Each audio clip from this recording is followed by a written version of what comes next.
There's been so many questions about the sublimation hack, specifically the iron-on HTV vinyl hack. Today, I'm going to walk you through the entire process, including the software with the lock-like machine. So let's jump right into it, but first, do not forget to hit subscribe because you don't want to miss the upcoming tutorials. I start by making sure that my mat is reading in inches. If not, in the top left-hand corner of the mat, there is an inches. You can right-click that and it will drop down the additional options. This step is optional, but I like to see my entire canvas when working on something. That way I'm not leaving anything out. So in the top right-hand toolbar, I do resize to make sure I can see the entire mat. From here, it is time to import our image, and there's two separate ways to do this. One with the import button or going through the file button. This will direct you into your windows, and then you are able to click the graphic that you would like to import. This is a print and cut file, and there are 4 different options, but I like to use the extract contours option. Using this option, it automatically gives us the offset feature, which is going to be our vinyl cut. So I select single, next, and then it's going to opt in to allow you to either expand or shrink your offset.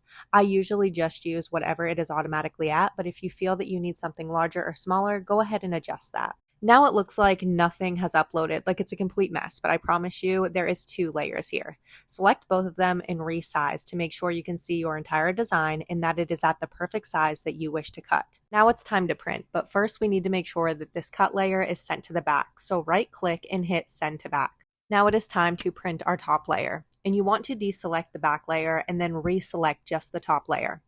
Then you will right click and you will see an option that says mark as print. I know it doesn't seem like it, but you are going to click this. It's not going to actually mark it, but it is going to open a window which allows you to print this option. Always double check this screen. If your print is above the cut lines, we need to go back and make sure we're moving it down so that nothing is overlapping. This will cause a problem in the cut. Now that we're back in the marked print screen, we are able to scroll down and then select print. I highly recommend using customized settings and never standard settings, as you will not get optimal pigmentation, especially for sublimation designs. If you're not sure where to find customized settings, become a bestie and I have a full tutorial dedicated just for you. While your printer is printing, I highly recommend doing a system calibration. Go to the top toolbar, select help, and move down to machine calibration. This is going to open up a window to ensure that all of your lines are exactly the way that they should be when it cuts. You are going to print out this first section, and I highly recommend not using sublimation paper and just using plain copy paper. You will print with just traditional print settings because it's not actually going to matter for this section. Because we are using copy paper, I highly recommend using a light grip mat, which is your blue mat. That way none of this is sticking back and ruining any of your mats later down the road. You always want to make sure to completely line these up so that it gets an accurate read on the lines. Smooth your paper down, making sure that there are no wrinkles, and then insert it into your device. You will then make sure that your device is of course connected to your computer via Bluetooth or cord. Here is a beginner's tip. If your machine sits for a while or you haven't done a print and cut project in quite some time, I would go through the calibration settings 1 to 2 different times to make sure that it is as accurate as possible.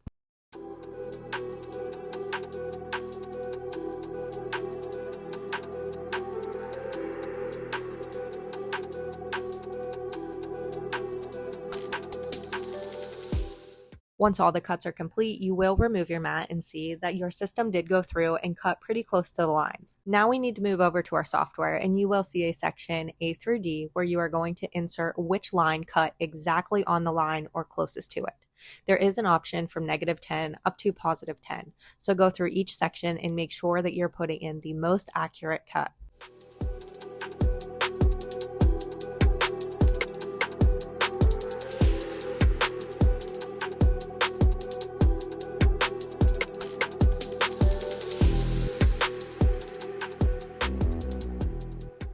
Now that the calibration is complete, we want to set our device up for the cut process.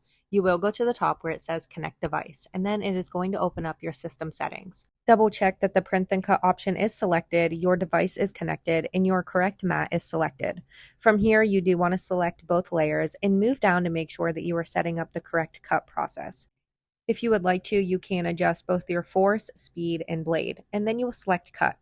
Of course, your cut option is going to look a little bit differently because remember, we have both the print and cut option as well as the offset feature. Traditionally, I just go through and cut my sublimation first. This is going to be the non-mirrored option. Although when we print, the image is going to be mirrored. I know that can be a little tricky, but it does make sense in the long run.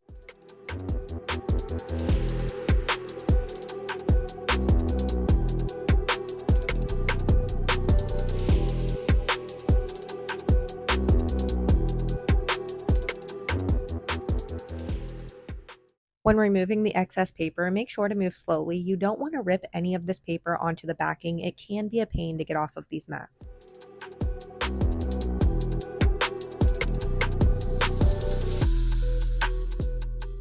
Now it is time to grab our sublimation vinyl. I love the fact that this comes in like a 14-foot roll for about $12. I am using the clear version, which is for light colors, but they also do have a white version for dark colors. Because this is HTV or iron-on vinyl, the same rolls are going to apply. This means that you do want to lay the shiny side down onto the mat, revealing the vinyl side. This is the side that needs to be cut, which is why we do use the mirrored feature for this cut option.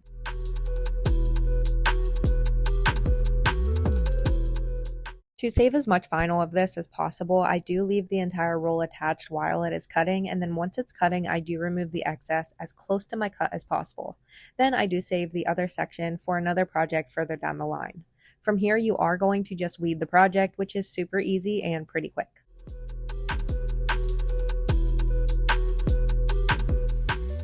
Now heading over to the pressing process. I am using a terry cloth today, which is 100% cotton. Personally, I like to heat up my press while going through all of the prep process. But with that being said, make sure that you are only heating this up to 300 or 320 degrees for the initial vinyl press. You never want to start with the sublimation because it will melt the vinyl and cause a pretty big issue down the line. Now with the terry cloth or any apparel that you are using, make sure to do a pre-press, removing any moisture or wrinkles from the material. Then it is time to press your vinyl. I like to press my vinyl between 310 and 320 degrees for 10 to 15 seconds. You may be thinking that doesn't seem like it's long enough. However, you have to keep in mind that when we sublimate on this, the vinyl is going through the pressing process twice, and we actually don't want to cause any melting or weird irritation with the glue underneath. I know I get a lot of questions about the texture of the vinyl, and because it is still vinyl, there is a feel to it. However, you can't really see it, especially when you're using the clear option. Now it is time to sublimate directly on top of our iron-on vinyl. From here, this is why we want to make sure that we're always printing the mirrored option, of course, because we are placing this down to press. Once everything is lined up, making sure all four corners meet perfectly, it is time to apply our tape.